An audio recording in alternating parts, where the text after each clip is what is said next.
വണ്ടി തിരിച്ചോ കുട്ടലിന്റെ തന്ത ഇപ്പൊ തന്നെ വന്നുള്ളൂ. ആണോ?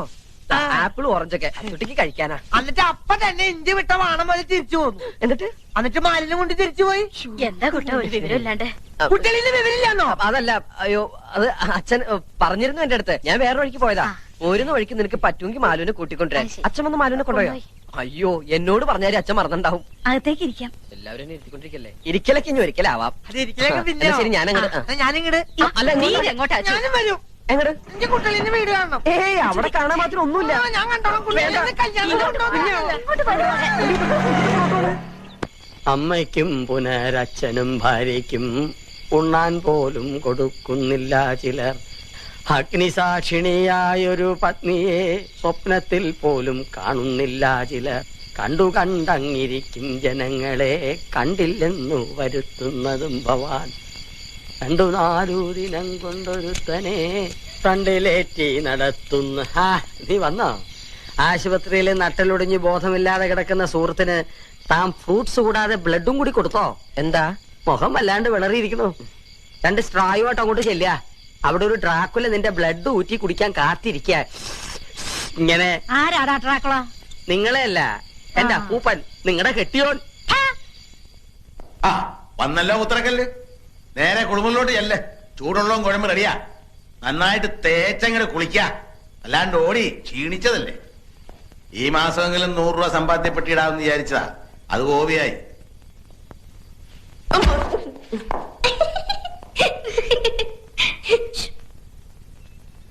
അല്ല, ഇപ്പൊ പോയാ തിരുവനന്തപുരത്ത് എത്ര മണിക്കെത്തും? രാത്രി ഒരു 10 മണി കഴിയും.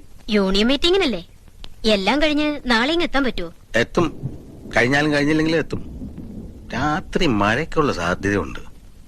നല്ല തണുപ്പും കുളിരും ഒക്കെ ഉണ്ടാവും. ഈ ഒറ്റ ചിന്തയുള്ളൂ. അയ്യടാ, നിന്റെ കാര്യം അല്ല പറഞ്ഞത്. ആ ചെറുക്കന്റെ മേലൊരു കണ്ണ് വേണം. പോത്ത് പോലെ ഉറങ്ങിക്കളയരുത്.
വേഗം പറഞ്ഞേ.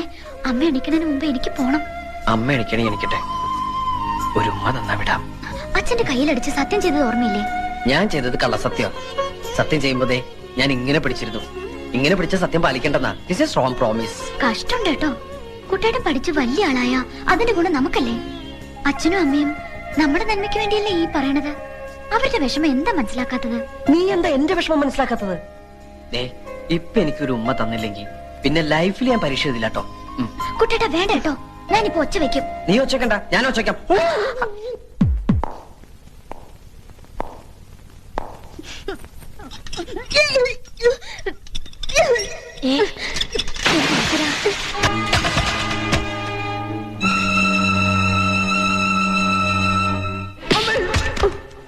ഏതൊക്കെ വഴിയില എന്നെ തോപ്പിക്കാൻ പറ്റുക നോക്കി നടക്കുക അല്ലടാ. എന്താ അച്ഛാ?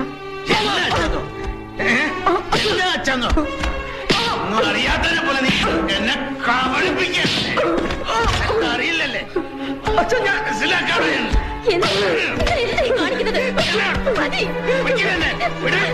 ഒന്ന് കുളത്തി തകഞ്ഞൻ ഇങ്ങനെ കൊറേ നേരമല്ലേ തല്ലണു. കാര്യം എന്താ വെച്ചാ പറ. കാര്യം എന്താണെന്ന് അറിയില്ലല്ലേ? നീ അറിയാതാണോ അവള് ഗർഭിണിയായത്? ചില്ലിക്കാശിന് വകയില്ലാതെ ഇപ്പോഴും തന്താടെ ചെലവിൽ കഴിയുന്ന തന്തയാൻ പോന്നു. അങ്ങനെയാണെങ്കിൽ തന്നെ അവൾ എന്റെ ഭാര്യയല്ലേ, അയൽപക്കത്തെ പെണ്ണൊന്നല്ലോ. തോന്യാസം കാണിച്ചിട്ട് നിന്ന് ചിലക്കുന്നോ? സ്കൂളിൽ പഠിക്കുന്നോ പെണ്ണ് കെട്ടിക്കൊണ്ട് വന്ന് ഞാൻ ക്ഷമിച്ചു. മനസ്സ് നീറുകായിരുന്നു, എന്നിട്ട് സഹിച്ചു. ഇത് ഞാൻ സമ്മതിക്കില്ല. ഈ കുഞ്ഞ് ജനിക്കാൻ പാടില്ല.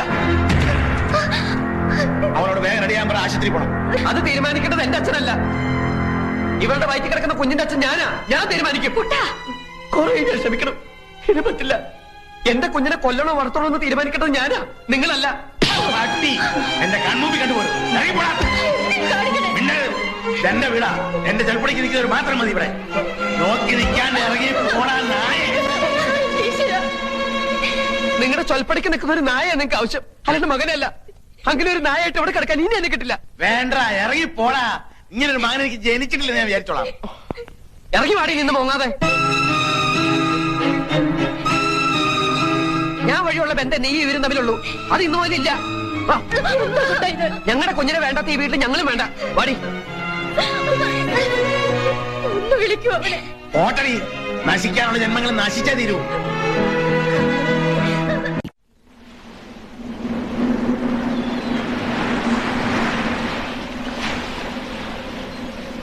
ദേഷ്യപ്പെടില്ലെങ്കിൽ ഞാനൊരു കാര്യം പറയട്ടെ. നമുക്ക് എന്റെ വീട്ടിലേക്ക് പോയാലോ? കുട്ടേട്ടന് എന്തെങ്കിലും ഒരു ജോലി കിട്ടണവരെ നമുക്ക് അവിടെ താമസിക്കാം. എന്നിട്ട് വേണം അച്ഛന് കൈകൊട്ടിച്ചിരിക്കാൻ.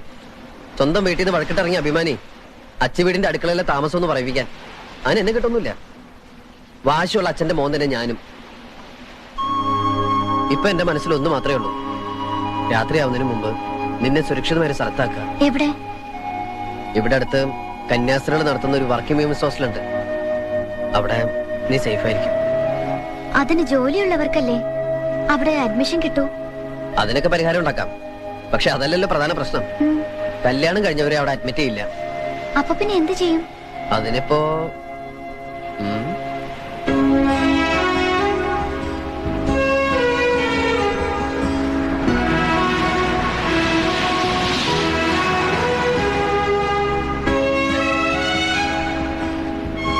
ഇന്നു മുതൽ ഹോസ്റ്റൽ ജീവിതം കഴിയുന്നവരെ ഭൂമിയിലെ മാലാഖമാരായ കന്യാസ്ത്രീകൾക്ക് മുമ്പിൽ ഈ മാലു എന്റെ സഹോദരിയും ഞാൻ നിന്റെ സഹോദരനുമാവുന്നു. വേറൊരു നിവൃത്തിയില്ലാത്തോണ്ടാ മോളെ. ഇനി ആ താലിമാല കൂടി ഉരുക്കോ. താലി ഞാൻ ആരും കാണാതെ നോക്കിക്കോളാം. അയ്യോ, അതുകൊണ്ടല്ല. ഹോസ്റ്റലിലെ ഡെപ്പോസിറ്റും റെന്റും മെസ്സും എല്ലാം കൂടി കയ്യിലുള്ളതുകൊണ്ടൊന്നും മതിയാവില്ല. 1-2 ആഴ്ചക്കുള്ളിൽ എന്തായാലും ഇത് വെക്കേണ്ടി വരും. എന്നാ പിന്നെ അതിപ്പോ തന്നെ ചെയ്യാം. ഊരിതാ.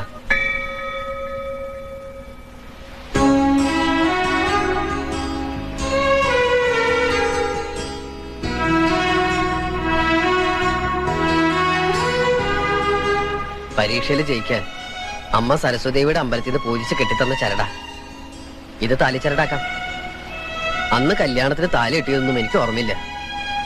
ഇന്ന് മനസ്സമാധാനത്തോടെ ഈ ശുഭമുഹൂർത്തത്തിൽ കടലമ്മയെ സാക്ഷി നിർത്തി ഓമനക്കുട്ടൻ മാലുവിന്റെ കഴുത്തിൽ താലി കെട്ടുന്നു.